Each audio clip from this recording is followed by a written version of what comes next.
बड़ा ही important question है जो लोग बहुत ज़्यादा आस्क करते हैं कि ये जो इंटरव्यू होता है इसकी सीवी को शॉर्टलिस्ट करवाने के लिए या सीट लेने के लिए जो रेफरेंस होता है वो कितना मैटर करता है, क्योंकि पाकिस्तान से बहुत से लोग कांटेक्ट करते हैं, आपको भी करते होंगे, मुझे भी करते हैं कि भाई रेफरेंस के बगैर जॉब नहीं मिलती, तो आप काइंडली ज़रा हेल्प कर दें।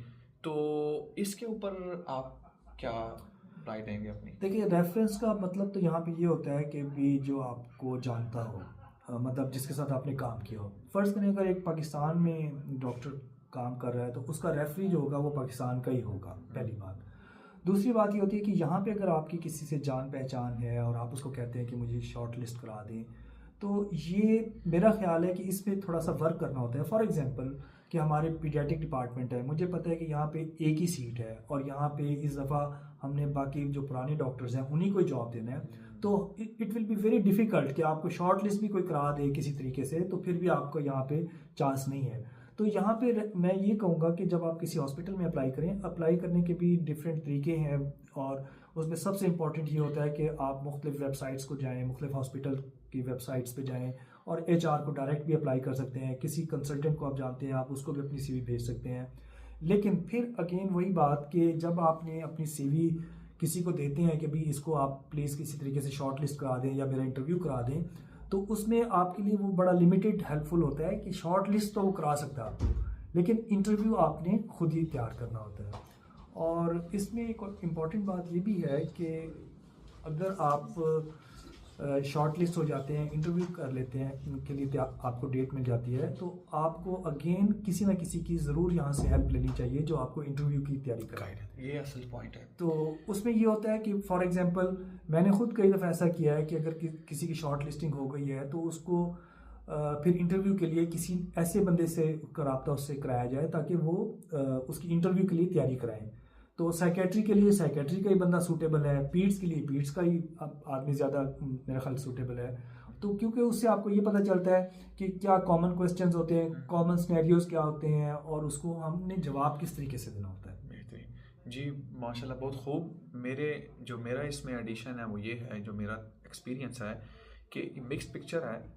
माइनॉरिटी ऑफ द केसेस के अंदर रेफरेंस थोड़ा बहुत चल जाता है इन अ वे कि आप थोड़ा सा आगे चले जाते हैं, मगर मेजॉरिटी ऑफ द केसेस के अंदर आप जब अप्लाई करते हैं तो आप की जो रिकमेंडेशन होती है एज अ कंसल्टेंट, वो पॉसिबली शॉर्ट लिस्टिंग तक आपको हेल्प कर दे। उससे आगे आपने खुद लड़ाई लड़नी होती है और दिस इज़ वेरी कॉम्पल्सरी और based on your CV, your training, your career progression, ये चीज़ें मैटर करती हैं। और ये एक चीज़। अच्छा, अब बहुत ही एक हॉट टॉपिक है कि आप जॉब के आयरलैंड के अंदर कैसे मैक्सिमाइज कर सकते हैं, इसके ऊपर ऑब्जर्वरशिप का क्या रोल है? आयरलैंड के अंदर जो जॉब आ रही हैं, इतना कंपटीशन चल रहा है, आप अपने चांसेस को मैक्सिमाइज कैसे कर सकते हैं apart from your career progression aspects? तो दूसरा एस्पेक्ट है ऑब्जर्वरशिप, इसका कोई रोल है, इसका कोई प्रोसेस बता दें।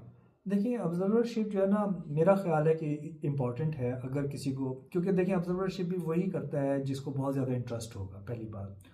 और दूसरा ये कि अगर आपकी यहाँ पे कोई किसी से थोड़ी जान पहचान है जो कि आपको गाइड कर सकता है कि ऑब्जर्वरशिप कैसे मिलती है, तो तभी आपको ऑब्जर्वरशिप मिलती है। क्योंकि अगर आप वैसे खुद से अप्लाई करेंगे एचआर को या किसी कंसल्टेंट को without and he doesn't know you, तो लेस लाइकली है कि वो आपको उसके लिए कैंडिडेट समझेगा सूटेबल। तो नॉर्मल प्रोसेस ऑब्जर्वरशिप का ये होता है कि जिसने ऑब्जर्वरशिप करनी होती है वो किसी कंसल्टेंट को अप्रोच करता है कि आप, ये मेरी एप्लीकेशन है, ये मेरी क्वालिफिकेशन है और आईएमसी से मैं रजिस्टर्ड हूँ।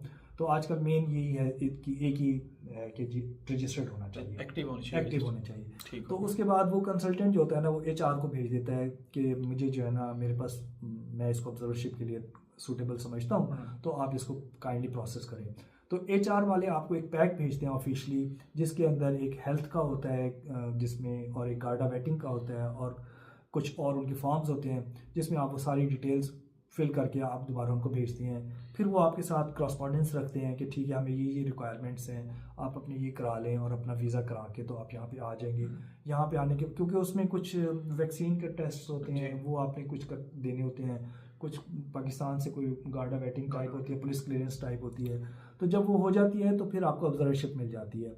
ऑब्जर्वरशिप भी एक बहुत अच्छा चांस होता है लर्निंग का भी और यहाँ पे जगह बनाने का भी, सिस्टम को। सिस्टम को समझने का कि आप फ़र्ज़ करें यहाँ पे आते हैं ऑब्जर्वरशिप करने पीड्स में, लेकिन आप समझते हैं कि आप पीड्स को आगे नहीं कंटिन्यू करते, आप सेक्रेटरी में जाना चाहते हैं या किसी और, तो आपको अंदाज़ा थोड़ा हो जाता है कि मुझे अब किस तरफ जाना है। और फिर डेफिनेटली मैं तो यही समझता हूँ कि हम जिन लोगों को ऑब्जर्वरशिप देते हैं या जो लोग होते हैं उनको थोड़ा सा प्रायोरिटी इसलिए दी जाती है कि भी ठीक है, इसको हमने देखा हुआ है, इसका इंटरेस्ट अच्छा है और ये काम भी करना चाहता है, तो आई सपोज के मेरे ख्याल इसका वेटेज होता है। अच्छा अच्छा, ये